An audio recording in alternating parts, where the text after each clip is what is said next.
What's up, ballers? We're here for a paddle battle between the 6-0 Ruby and the 6-0 Double Black Diamond. Yes, two of the best-selling paddles on the market. In the Ruby, I had to do a deal in the back alley just to get this. This is a very hard paddle to get. It's sold out again, so it's going to be $180 with the discount code ALLDRIVE-NO-DROP.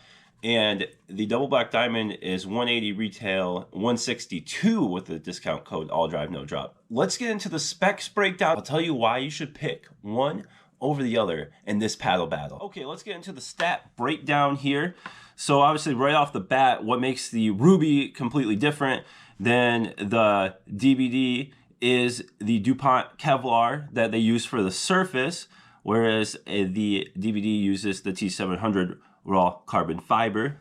And then the next difference we get is the weight, where the Ruby is an average weight of 8.2 ounces, but it can range by 0.3 ounces. So that's quite a big range when you start getting up to, 8.5 ounces. It's just, that can be too heavy for some people. So it's something to keep in mind. And the DBD is at 8.1 ounces average, and seems to be a tighter range from what I've seen online. People haven't gotten anything too heavy. And then this is a hybrid shape for both of them. You get the 16.3 inch length, and then the width tapers wider towards the top, 7.5 to 7.7 inches. Same handle length, same grip circumference. Swing weight is where we start getting difference, and this is, I think, mainly due to the Ruby being heavier and coming in heavier on average, and possibly more extreme at the end. So I got 118 on my Ruby, and then 114 on my DBD. I have seen the Ruby come in at 117, 119. It just depends on the weight, since it does range so big in weight. And we got a twist weight of 6.64 for the DBD, and then a twist weight of 6.82 for the Ruby. I would say that the Ruby sweet spot is true to that twist weight. It is a little bit bigger. And then for the spin, we have 2250 for the Ruby and 2044 for the DBD. You definitely do get a little bit more spin with the Ruby. You can notice it even without doing the RPM test. It definitely is dipping a little bit more. Get a little bit more on your rolls and your flicks. Getting into the serve and punch numbers, the Ruby had a serve of 53.8 miles per hour on average. The DBD had a serve average of 52.9 miles per hour. And then the Ruby had a punch speed of 34.9 miles per hour, and the DBD had a punch speed of 35.4 miles per hour. So you can see the clear trade-offs here. Is the DBD is going to give you a little bit more pop, and the Ruby is going to give you a bit more power. Pretty close. Both these play as all-court paddles, so keep that in mind. So let's talk about why you should pick one over the other, or what would be best suited for your game if you're really looking at these 6-0 paddles, which a lot of people are. So Kevlar plays slightly different, but I wouldn't say it's a ton different than raw carbon fiber. It pockets the ball a little bit more, and I would say the feeling is a little more muted. So if you really like to feel a connection to the ball, for me personally, I feel the ball more on the carbon fiber. With the Kevlar, it feels a little bit of a less of a connection there. So for some people that's good, for some people that's bad. It just really depends how important that feel is for you, because you're gonna get a different feel with the Ruby. So you have to keep that in mind. There's a little bit more dwell time, and I believe that helps contribute to the extra spin that you get with it. So that's the first thing about the feel. So there is more control with the Ruby, in my opinion. With the wider sweet spot, it feels like you can shape the ball a little bit more. It feels like you can place the ball a little bit more.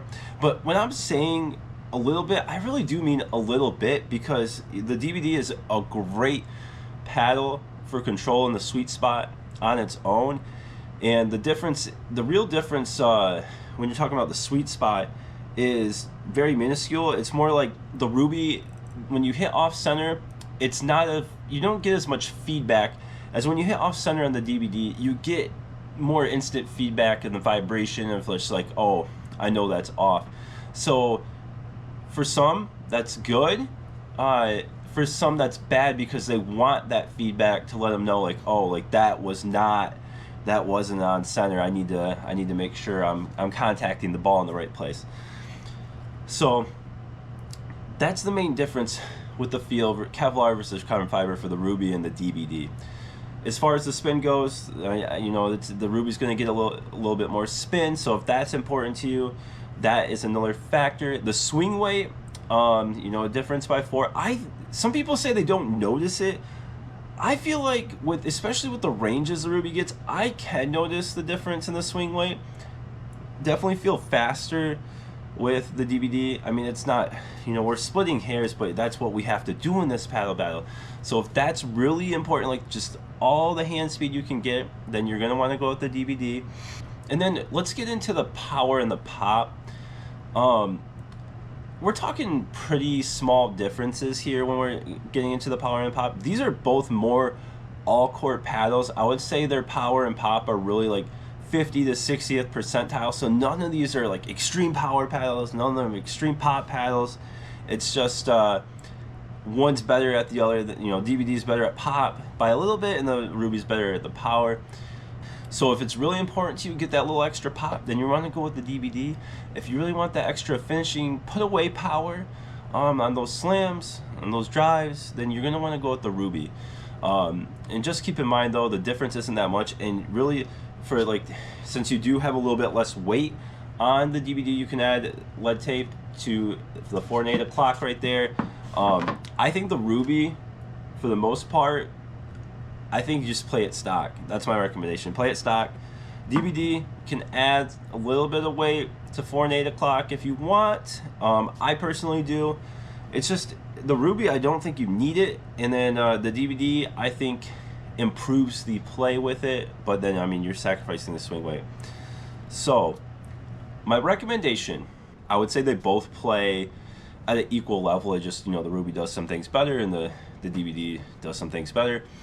And with the DBD coming at 180 and the 162 with the discount code, all drive no drop, and all the different styles, it is a great choice. And if the Ruby really is coming in at 200, I mean, that's a great deal too. The problem is everyone's selling this thing for above retail price. It's hard to get it. You have to buy it on eBay, buy it on Facebook Marketplace, buy it on, you know, just off local people, which is what I had to do. So, I mean, yeah, great. I can recommend the paddle. It's really good, but it's so hard to get. If you really want this and you can't get it, the Ruby, just go get the DBD. It's really, you know, like you're not going to get, I know it's flashy. And if you want to wait and you love what I'm saying about the Ruby, okay, wait, go get it. But don't feel like if you need a new paddle right now and you really like the hybrid shape, you like 6-0, you like all the things that I'm saying about the Ruby, and you really were leaning that way, I really don't think you're going to be disappointed getting the DBD. So in this paddle battle, I am going to give the edge to the DBD, and I'm going to give it to my reasons why. Availability, a little extra pop, a little bit more customization that you're allowed to do, coming at a lower average weight and I'm knocking the Ruby on the range of going up to 8.5 ounces because I know so many people that it's just too heavy for them. I know a couple of 6-0 reps, and they, you know, of course they had the Ruby out and playing with it, and they switched back to their DBD because they just didn't like how heavy the Ruby was, and they didn't like the extra dwell time. But I know a lot of people that also loved it. So it's something that you'll have to try for yourself if you're really interested. But that's the problem right now. You just can't get it. But most of the 6-0 reps will be able to help you out, and they're everywhere. So I hope that information helps you decide which one you want to get. So at the end of the day, the DBD did win my paddle battle. But please feel free to ask me any questions if I didn't cover anything in this video. And please like the video if you found it helpful. Subscribe to my channel. I'm going to be coming out with reviews just all year. And then drop a comment with your experiences with the Ruby or the DBD or any paddle you've been having fun with lately. And thanks, guys. Have a great day.